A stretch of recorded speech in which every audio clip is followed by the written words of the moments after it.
Hello, welcome to another lecture on the course of Gothic novel, and we are here with another lecture on Wuthering Heights. And here we are going to do something different. Of course, this is greatly related to Gothic fiction and the context in which it was born and it appeared. We are going to make a traditional psychoanalytical reading of this novel. We are going to focus on Catherine's death. Why I chose this specific type of psychoanalytical reading? Why traditional? Why not, for example, Lacan? Why not Jung or other theorists in this field?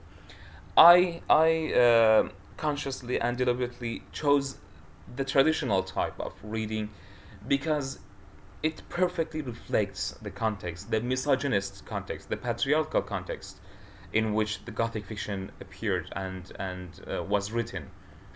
I chose this type of theory because it perfectly shows the suppression of that the females undergo and experience at that time. So this perfectly reflects the misogynist, the patriarchal society of England, of Europe.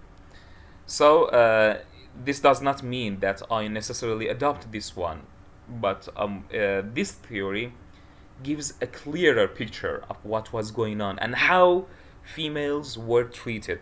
And of course, this is horrible. This is uh, unbelievable that females experience such a misogynist and suppressive context at the time.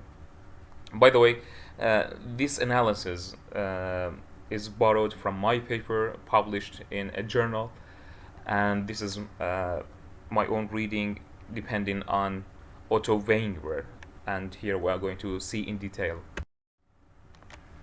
So, Catherine's death.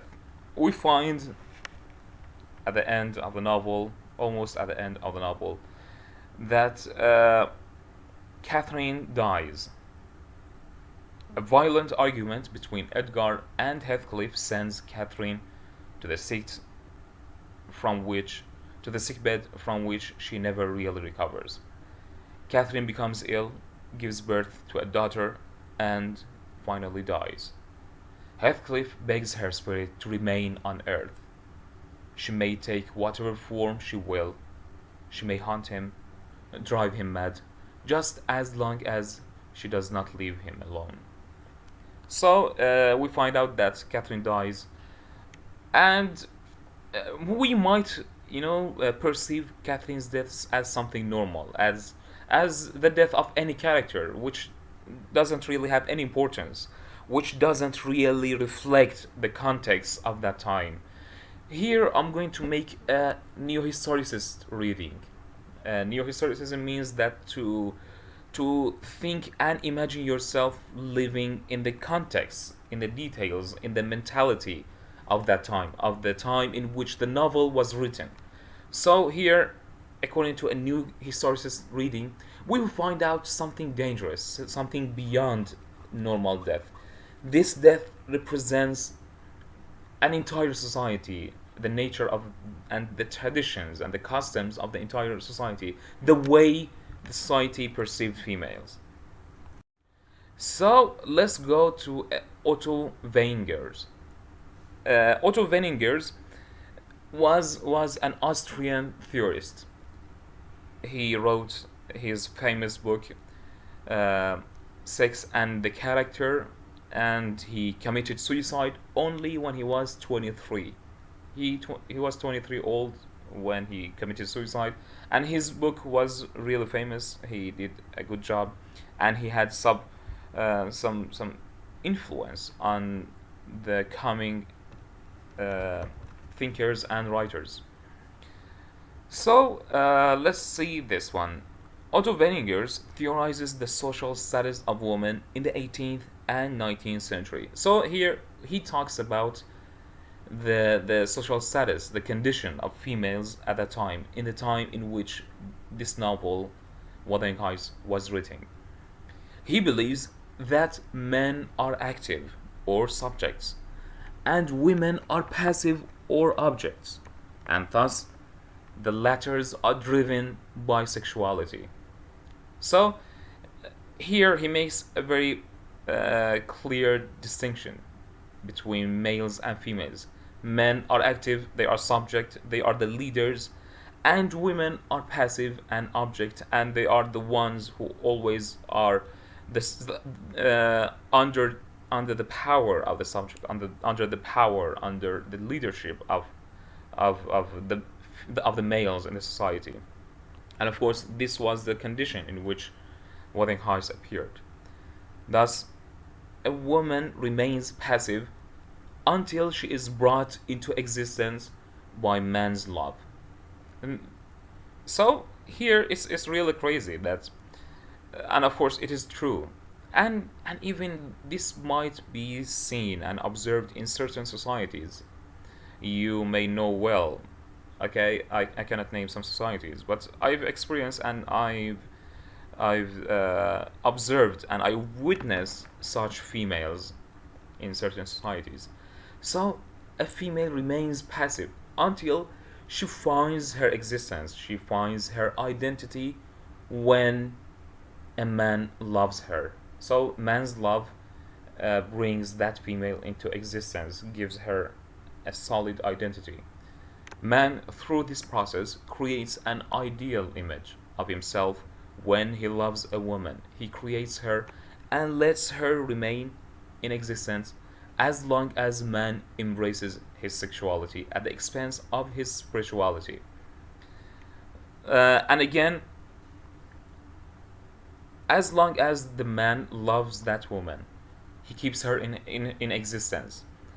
And once he withdraws from that love, once he stops giving her emotions, giving her love, that's the moment when she collapses. That's the moment when she loses her existence. That's the moment when she loses her identity, her social identity. That's the moment when she no longer exists. So, woman is just an effect. She does not exist by herself. Weininger elaborates that woman is inherently unfree, a slave to the phallus or patriarchal law, who, if she attempts to repress this fact, will suffer from hysteria when her true nature fights back. And again, of course, this is extremely misogynist and patriarchal theory. But again, this is a reflection of the society. This reflects the type of the society that we witness at the time. He believes, Weininger, that a woman is unfree in her nature. She is born unfree. She is born to be a slave to the patriarchal law. She is born to be a slave, to be bound to the patriarchal law, to the patriarchal society, and what the males tell them to do. She is what the man tells her to be. Okay? And she does not have that power to fight back. Once she fights back, she will lose her nature. She will lose her true nature and she will turn into hysteria and will die, of course. Uh, though this might be perceived as an extremely misogynist theory, it describes the suppressive status of women at the time. Gothic novel appeared in such a depressing context. So, in general, this is the way we should read Gothic novel. This is the way we should read the way the Gothic novel fights back, the way the Gothic novel, this is how amazing the Gothic novel is, because that genre Gothic novel appeared in such a suppressive context, in such a suppressive social, historical, and political context. Uh, the Gothic novel is the creation of females, and females, in fact, committed suicide. Of course, it's a suicidal genre. With this genre, they killed themselves. They killed their identity. They killed their existence because they refused to obey the symbolic order. They refused to obey the patriarchal society and its rules and its norms and traditions. That's why it was a social suicide. So, loss of existence. Let's read how Catherine's death is related to this theory. As for female Gothic, Emily Bronte's Wuthering Heights is the best manifestation of females' lack of existence. Catherine felt the need of coming into existence socially and psychologically by gaining access to male's love, that of Heathcliff. She starves for that existence, and that she confesses. She, this is the quotation of Catherine when she is telling her feelings about Heathcliff. He is more myself than I am. Whatever our souls are made of, his and mine are the same. Of course, this is the complete love. This is the ultimate level of love that one will reach. She finds herself to be one with Heathcliff. She has become one. Their souls have intermingled within each other. Okay, and one's death means the other's death. She actually found her lost identity and existence in Heathcliff's love. Yet, when Edgar exposes his love to Catherine, she becomes overloaded with existence, leading her to deny her thirst for love unconsciously after possessing more than one option, repressing her unfree mentality according to Weininger to result finally in hysteria and then death. So, in order for Catherine to come into existence, she needed only one love. She only needed Heathcliff's love.